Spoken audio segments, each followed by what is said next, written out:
My name is Guy Lane. I'm an environmental scientist and the founder of Vita Sapien organization. I'm filming this video in March 2026, whilst on the news, a brutal war is raging that pits the United States of America and Israel against Iran. On the surface, this is a war over Iranian nuclear program. However, there is a deeper motivation for the Americans in the war, the biblical prophecy of Armageddon. Armageddon is the Christian end times mythology, the story about how the world ends according to many Christians. How do I know about this?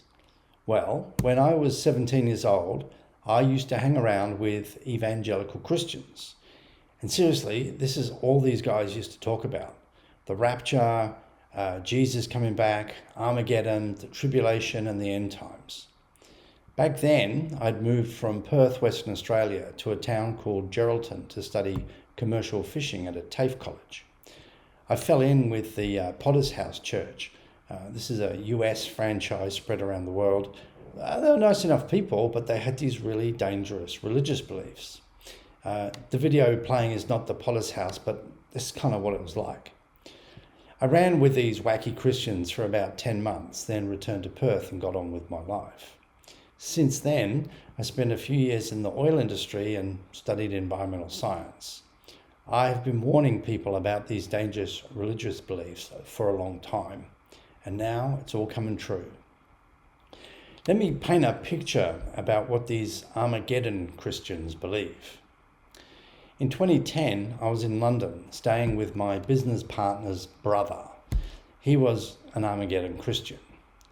At the time, the Gulf of Mexico was being destroyed by the BP oil spill. In this event, a huge oil rig called the Deepwater Horizon blew up and sank, severing the drill pipe at the seafloor and spewing millions of barrels of oil into the sea for months. The BP oil spill wreaked havoc on wetlands, and pelicans and dolphins and even sperm whales. This was very disturbing for me, having worked in that industry and having a deep love and reverence for life on Earth. Just for a moment, just get your heart around the Gulf of Mexico sperm whales seen here from a deep sea submarine. Well, we have a sperm whale. Me. It's okay. Zoom out on our Wow. Awesome. Oh, wow. We're 580 meters below the sea surface, over 300 meters off the sea bottom. The sperm whale was moving down and around the ROV doing like a pirouetting type motion. Anyway, I told the Armageddon Christian how the oil spill threatened the Gulf of Mexico sperm whales with extinction, but he just shrugged and says, I wouldn't worry about it. They're all going to burn anyway.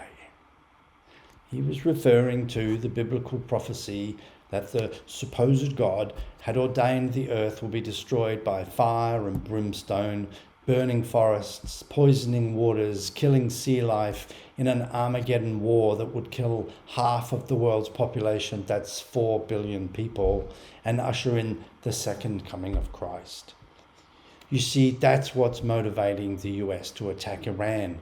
They're trying to fulfill biblical prophecy and the return of Jesus. Journalist Jonathan Larson reports that U.S. troops were being told that the U.S.-Israeli attack on Iran was in preparation for Armageddon and also the return of Jesus. Cenk, is this comforting information for you? No. Let's just talk about Jesus for a moment. You know, if you want to know about Jesus, you don't want to talk to your average Christian because they're heavily biased. Instead, you want to talk to historians, people who track down historical evidence. By all accounts, there was a guy called Jesus of Nazareth who lived around that time. He ran interference on the Romans who had occupied Judea, and he was a thorn in the side of the religious authorities of the day. He cared for people who couldn't care for themselves. He partied with hookers, and he was, by all accounts, a pretty decent guy. He was kind of like the ancient Middle East version of Gandhi. Anyway, Jesus was really popular, and he annoyed the piss out of the religious authorities who nagged the Romans to get rid of him. Eventually, he was arrested and killed by crucifixion. a brutal yet common punishment back in the day.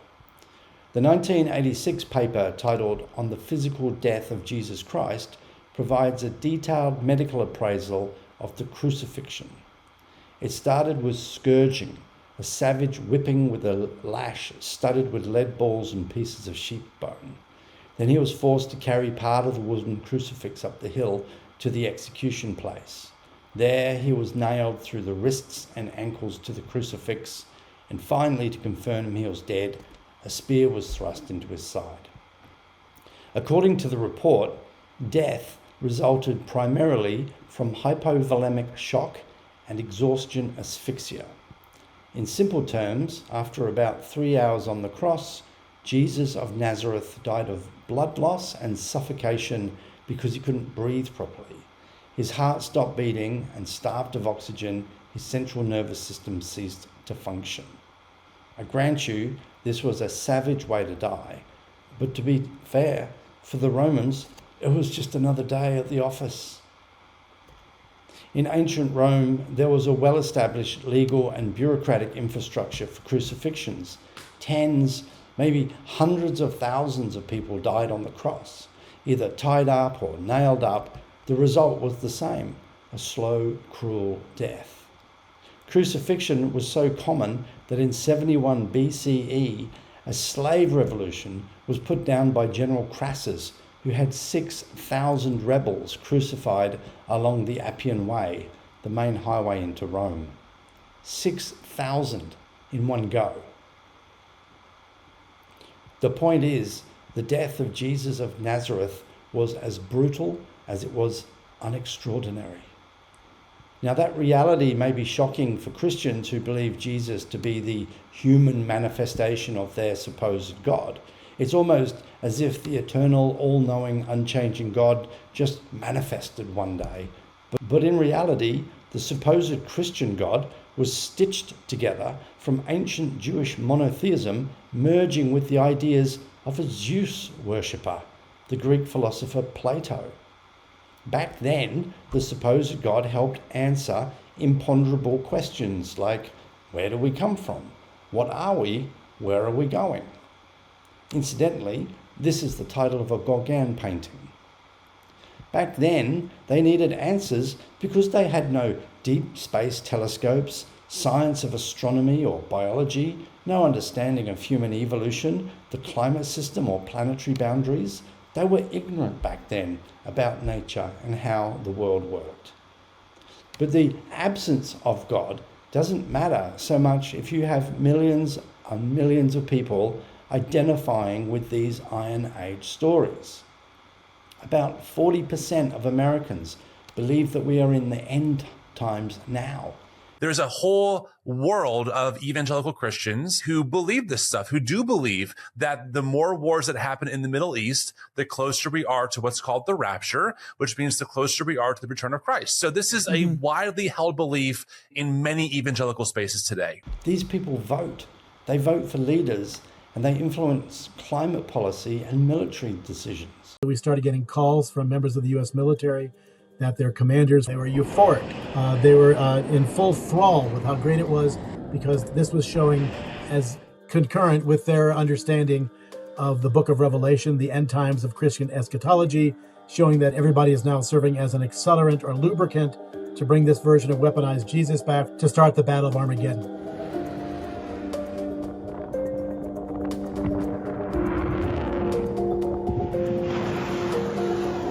This is really scary stuff. There are senior figures in the US Department of Defense, which controls half of the world's military equipment and 6,000 nuclear weapons, who believe they are doing the purported God's work by facilitating apocalypse. This just isn't good enough. These beliefs aren't working for people and planet. So I am going to make a 5-point prophecy of my own. Point 1, the war with Iran will end sooner or later. Point 2, the war will cause vast amounts of environmental pollution, thousands killed, many more wounded, millions of lives shattered, buildings and infrastructure ruined, and all the planetary boundaries stressed even more than they already are. Point 3, Jesus of Nazareth is not coming back because he died of hypovolemic shock and exhaustion asphyxia over 2,000 years ago. Point 4, everything will go back to a new form of normal. Point 5, when the war ends without the return of Jesus, the Armageddon Christians will shrug and say, oh well, maybe next time. The only way out of this cycle is to find a way to make this Iron Age nonsense go away forever. And this is no small task. These Armageddon Christians are everywhere. Take a drive around the light industrial area of your city and you'll see big warehouses that have been repurposed into churches. They're often really well decked out with fancy auditoriums and musical equipment because the flock give 10% of their pre-tax income to the church. So how do we dial down this ecocidal madness? There is a famous quote by the American engineer Buckminster Fuller. He says, "You never change things by fighting the existing reality. To change something, build a new model that makes the existing model obsolete." This principle has guided Vita Sapien organization in its work to create a new worldview and philosophy that gives humans a fighting chance at surviving the 21st century and thriving beyond. Vita Sapien's mission is to advance the verdant age, the potential future time when humanity and the biosphere thrive in synergy deep into the long future. In practical terms, this means shifting economic and technological paradigms, transitioning to clean energy, and restoring our beautiful living planet so that we can live without the spectre of climate and ecological collapse hanging over our heads. To achieve this, Vita Sapien Philosophy advances a new worldview that blends both knowledge and belief, because belief is often a greater motivator of behavior than knowledge.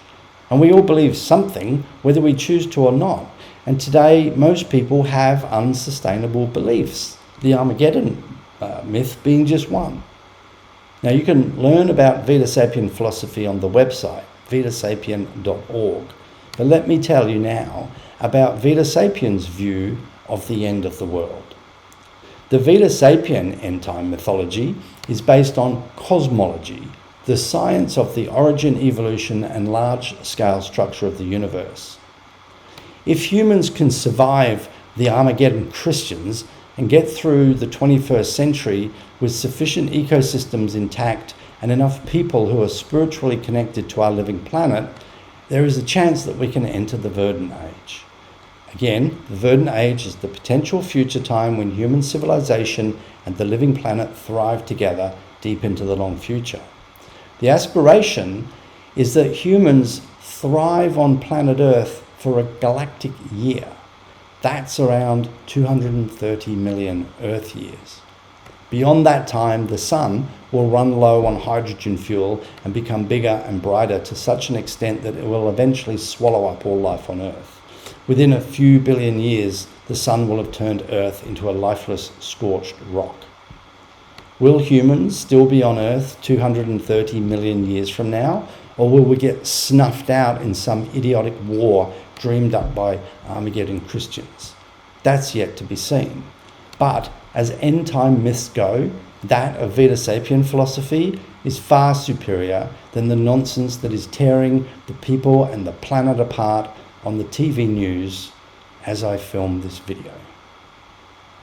Thank you.